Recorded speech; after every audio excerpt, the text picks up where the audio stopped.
멀리 탁 트인 바다, 더할 나위 없이 평온한 날, 수평선 위에 점 하나가 나타납니다. 가까워질수록 크기가 커지는데 곧 선박이라는 걸 알 수 있어요. 하지만 작은 망원경을 통해보니 등골이 오싹해집니다. 배는 완벽한 상태에 있고 화물은 배에 실려 있지만 사람이라고는 전혀 없이 물살을 따라 거침없이 떠내려가고 있어요. 바로 1881년 엘렌 오스틴호의 선장이 목격한 광경인데 이는 선원들에게 많은 슬픔을 가져다 주었어요. 그로부터 1년 전 12월 64m 길이의 대형 선박인 엘렌 오스틴호는 뉴욕으로 가기 위해 리버풀 항을 떠났어요. 배는 신세계에서 더 나은 삶을 찾기를 바라는 많은 사람들을 싣고 있었죠. A.J. 그리핀 선장은 더 빠른 항해를 위해 남서쪽으로 배를 몰았고 1881년에 몇 주가 지난 뒤 이들은 바람이 불지 않고 강한 선해 조류로 알려진 사르가소해 북쪽에 도달하게 되었죠. 이 안에 갇힌 배들은 통제력을 잃고 중심으로 끌려갈 때까지 계속 빙글빙글 떠다녔어요. 거기서부터 해류를 거슬러 다시 돌아온다면 정말 운이 좋은 거겠지만 하지만 대개는 바다의 황량한 사막에 영원히 머물게 되죠. 더 최악인 것은 이 지역은 이미 배를 흔적도 없이 사라지게 하고 침몰시키는 것으로 알려진 악명 높은 버뮤다 삼각지에 있다는 거예요. 배의 선원들은 자신들을 꼼짝 못하게 할 수 있는 이토록 위험한 바다 가까이에 있다는 것을 두려워하며 긴장했어요.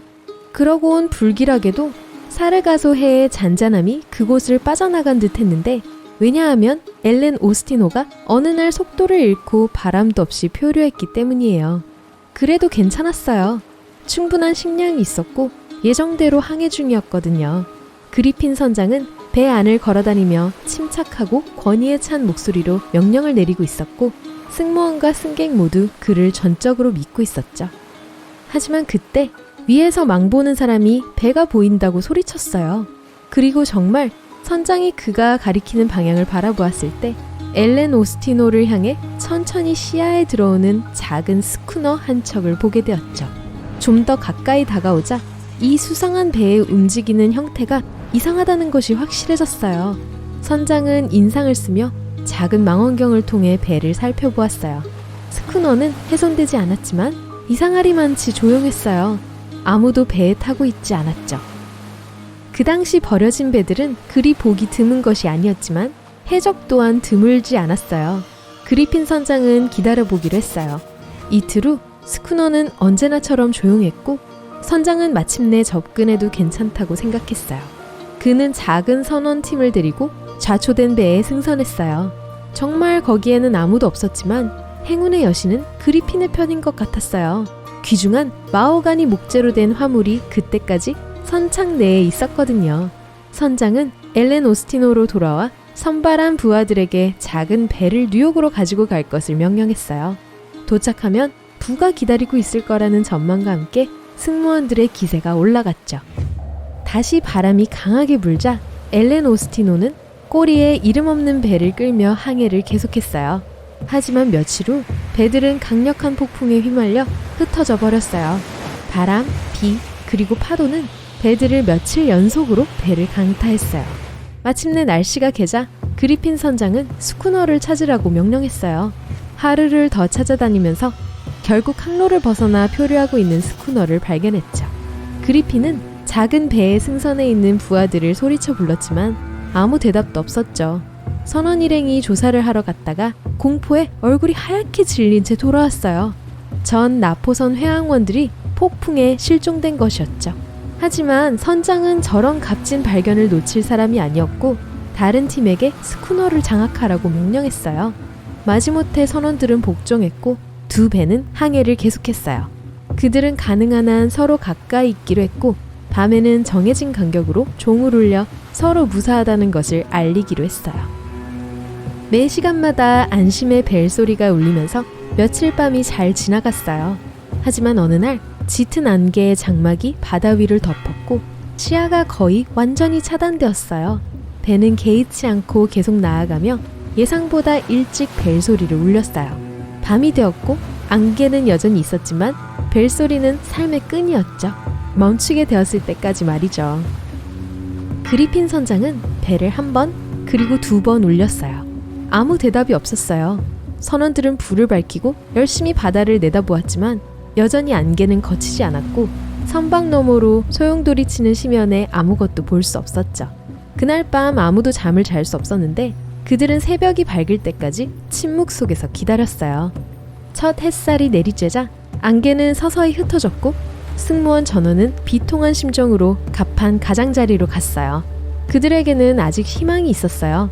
안개의 마지막 가닥이 사라지면서 넓고 고요하고 무엇보다 중요한 텅 빈 바다가 드러나기 전까지는 말이죠. 이름 없는 스쿠너선은 자취를 감췄고 엘렌 오스티노의 2번째 선원팀도 그렇게 사라지고 말았어요.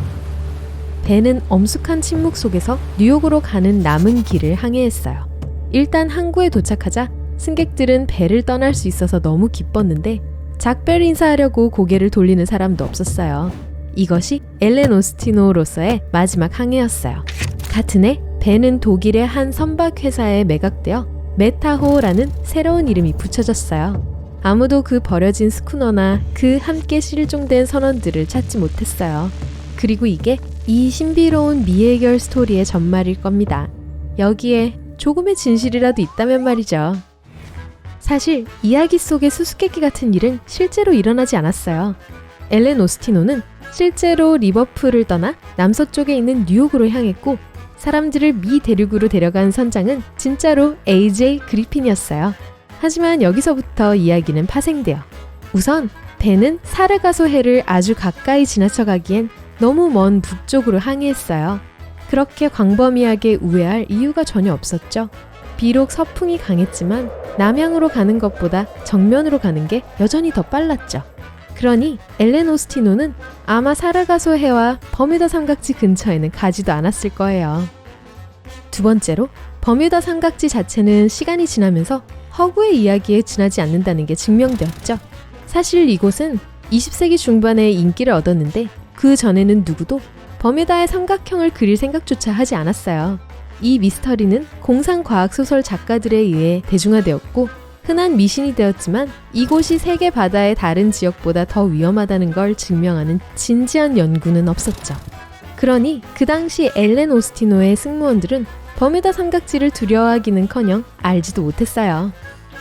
3번째로 이야기는 세부적인 요소들이 자꾸 바뀌며 잡지와 미스터리를 애호가들에 의해 계속 전해졌죠.